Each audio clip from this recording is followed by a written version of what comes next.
What's going on, everybody? This is Ultimate Device Vids, and today in this video we're going to be checking out the new 2020 iPhone SE. So this is the white version. So let's go ahead and get this guy unwrapped, and we'll pop open the box. So of course, as is standard with most iPhone packaging, we have the info packet right on top with getting started information, a SIM ejector tool, and Apple stickers. And of course, underneath that we have the iPhone itself. So here's the iPhone SE 2020 in white, looking very clean. So let's go ahead and peel the plastic off.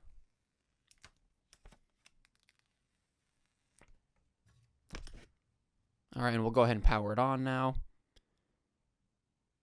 And yeah, I'm really enjoying the contrast of the black front and the white sides and back. Just goes for a very clean look. So we'll focus on that in a little bit here. But in terms of other contents, of course, we have the wall brick for charging. We have the standard EarPod headphones with a lightning connector.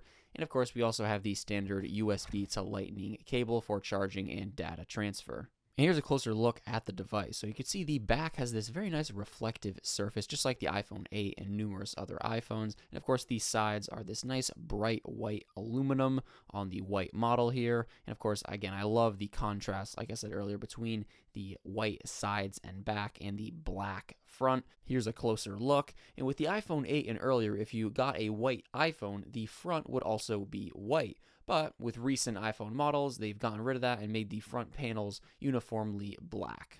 And it's nice to see that has been carried over to the iPhone 8 style design with, of course, this updated 2020 iPhone SE. And one of the biggest factors that makes the iPhone SE 2020 so compelling for many people is the price and what you're getting for the price. So the iPhone SE 2020 starts at $399, and it includes the A13 chip, which is the same chip found in the iPhone 11, 11 Pro, and 11 Pro Max. So that's Apple's latest, most powerful processor in a much cheaper, more portable and compact package. And sure, you're not getting, the edge-to-edge display, you're not getting multiple cameras on the back, but the reality is most people probably don't need these things and would be perfectly satisfied with an iPhone SE 2020.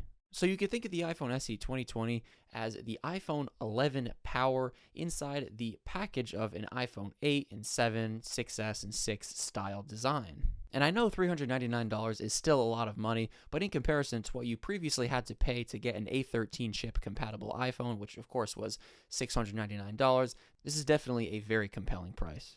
But yeah, guys, that wraps up for this video. Just a quick unboxing and overview of the iPhone SE 2020. If you guys have an iPhone SE 2020 or you're planning on picking one up, let me know down below in the comments section which color you're getting. But alright, guys, thank you so much for watching, and I'll catch you in the next one. Peace out.